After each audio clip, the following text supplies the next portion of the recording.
Lok Sabha election के लिए हमारी तैयारी पूरी है और 20 सीटों का प्रस्ताव भी भेज दिया गया है। उन 20 सीटों पर कैंडिडेट भी हमारे पास हैं। अब राष्ट्रीय अध्यक्ष जी का जैसा निर्णय आता है बस हम लोग फौरन कैंडिडेट का अनाउंसमेंट शुरू कर देंगे। इंडिया गठबंधन के साथ क्या जाएंगे? नहीं, इंडिया गठबंधन अगर चाहे तो हम इंडिया गठबंधन के साथ जाने को तैयार हैं, लेकिन हम जानते हैं कि वो हमें नहीं लेंगे क्योंकि मुस्लिम लीडरशिप को सियासत में अछूत समझा जाता है। इसलिए क्योंकि हमारा वोट इनको चाहिए, लेकिन लीडरशिप नहीं चाहते हैं कि मुसलमानों की लीडरशिप खड़ी हो, क्योंकि इनसे सवाल करने वाला कोई ना हो, ये वही चाहते हैं। 20 सीटें जो है आपने बताया कि 20 सीटों पर चुनाव लड़ने की तैयारी है। 7 सीटें जो आपकी पार्टी के प्रवक्ता है उन्होंने बताया कि इन 60 सीटों पर हम चुनाव लड़ रहे हैं। जहां पर सपा के द्वारा प्रत्याशी उतार दिए गए हैं वहीं आपके द्वारा घोषणा की गई है। नहीं, देखिए वो बात नहीं है। समाजवादी पार्टी उन सीटों पे अपने प्रत्याशी पहले उतारती है जो मुस्लिम बाहुल सीट है।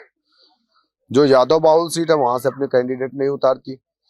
तो मैं आपको बता दूं कि हमारी पार्टी का जो बेस है वो मुस्लिम बाहुल क्षेत्र है और हम जाहिर सी बात है कि अपने मैदान में जो है चुनाव लड़ेंगे। हमारा संभल में हमारे चेयरमैन हैं और हम फिरोजाबाद में भी अच्छा हमारा संगठन, हम 2017 में वहाँ पे हम रनर रहे मेयर के इलेक्शन में। मेरठ में आप देख लीजिए इस बार हमने 1,28,000 वोट हासिल किया है। तो जाहिर सी बात है कि हमारा जहाँ पे बेस है तो हम तो उस पर चुनाव लड़ेंगे ना।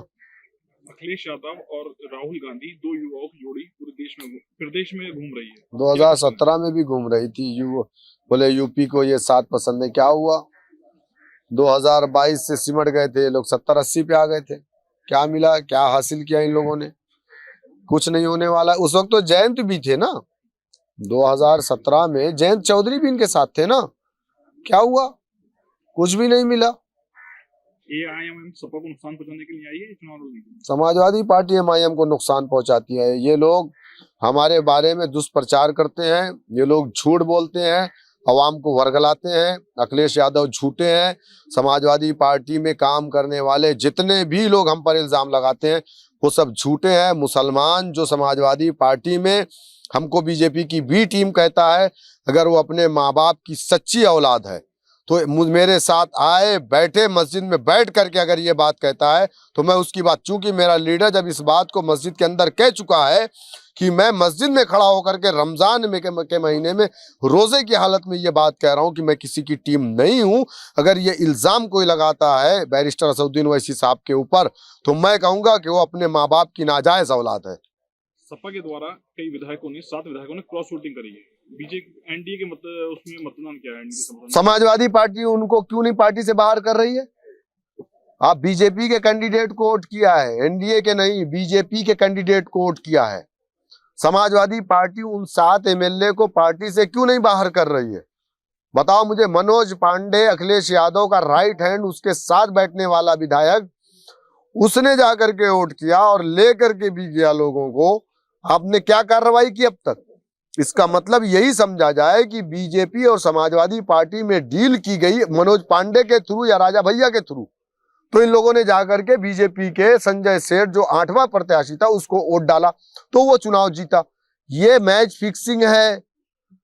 इल्जाम हम पे लगाते हैं, नाच न जाने आंगन टेढ़ा। तुम तो हरा नहीं पा रहे हो, इल्जाम हम पर लगा रहे हो। तुम अंदर अंदर डील कर ले रहे हो, हम पर इल्जाम लगा दे रहे हो। ये जबरदस्ती की बातें हैं। बीजेपी ही समाजवादी है, समाजवादी ही बीजेपी है। ये सब एक दूसरे से मिले हैं। हिमाचल में देख लीजिए, कांग्रेस की सरकार है, सत्ता उनकी है, पूर्ण बहुमत की सरकार है और कितने उनको वोट मिले? 6 विधायक इनके बागी हो गए, जाकर के बीजेपी को वोट डाल दिए। क्यों डाले भाई? इनका कैंडिडेट तो हार गया ना कांग्रेस का। हाँ, बिहार के अंदर भी वही हुआ।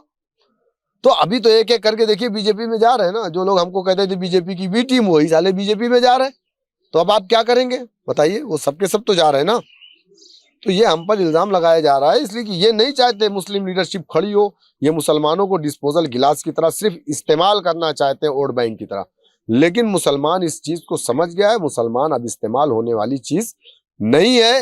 अब इनको जरूरत होगी तो इंशाल्लाह 2027 में हमसे बात करेंगे। अभी तक हमने बात किया था कि हम गठबंधन करने की तैयार है। अब 2027 में ये हमसे बात करेंगे।